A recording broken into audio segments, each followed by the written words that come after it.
Au fait, une exoplanète, c'est quoi? Selon le dictionnaire, une exoplanète est une planète qui est située à l'extérieur de notre système solaire. En clair, une planète en orbite autour d'une autre étoile que notre Soleil. Dans un premier temps, les scientifiques ont surtout découvert des planètes géantes gazeuses, qui sont plus faciles à détecter car elles sont très volumineuses. Mais les outils et les méthodes de détection utilisées devenant de plus en plus perfectionnés, les scientifiques commencent à dénicher des exoplanètes d'une taille plus comparable à celle de la Terre, et ce n'est qu'un début.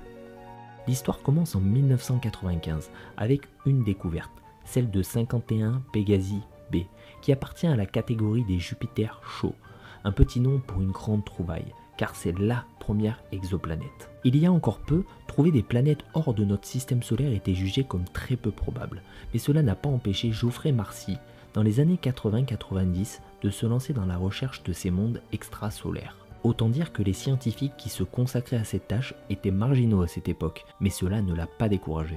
C'est alors qu'il commença sa quête avec une petite équipe composée de Paul Butler notamment.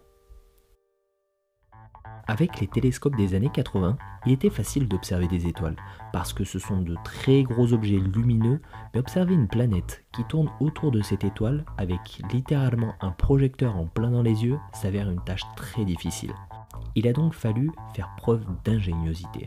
Si on ne peut pas observer cette planète de façon directe, il faudra l'observer de façon indirecte. Je m'explique. Si l'on prend un couple composé d'une étoile et de sa planète, lorsque la planète tourne autour de son étoile, elle ne tourne pas autour du centre de gravité de son astre, mais autour de leur centre de gravité commun, étoile plus planète.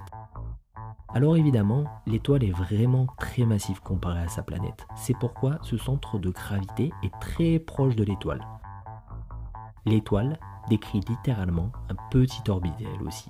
Il est donc possible de détecter si une planète tourne autour d'une étoile en analysant si cette dernière imprime une légère oscillation due à l'influence gravitationnelle de sa planète. Mais comment détecter cette oscillation sur Terre? Grâce à l'effet Doppler. Par exemple, lorsque vous entendez une sirène de police, cette sirène ne retentit pas avec la même sonorité en fonction de son mouvement. Quand la voiture s'approche, on entend un son aigu, la fréquence du signal augmente. Par contre, le son devient grave lorsque la voiture s'éloigne, la fréquence du signal diminue. Le même phénomène se produit avec la lumière des étoiles, et cela nous permet d'en déduire en détectant une variation de la longueur d'onde qu'un objet gravite autour de cette étoile.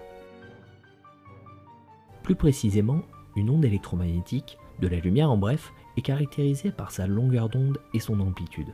Lorsque la source de lumière se déplace dans notre direction, la longueur d'onde devient plus courte, la lumière sera légèrement plus bleue. Et quand la source lumineuse s'éloigne de nous, la longueur d'onde devient plus grande. C'est le fameux décalage vers le rouge ou redshift en anglais.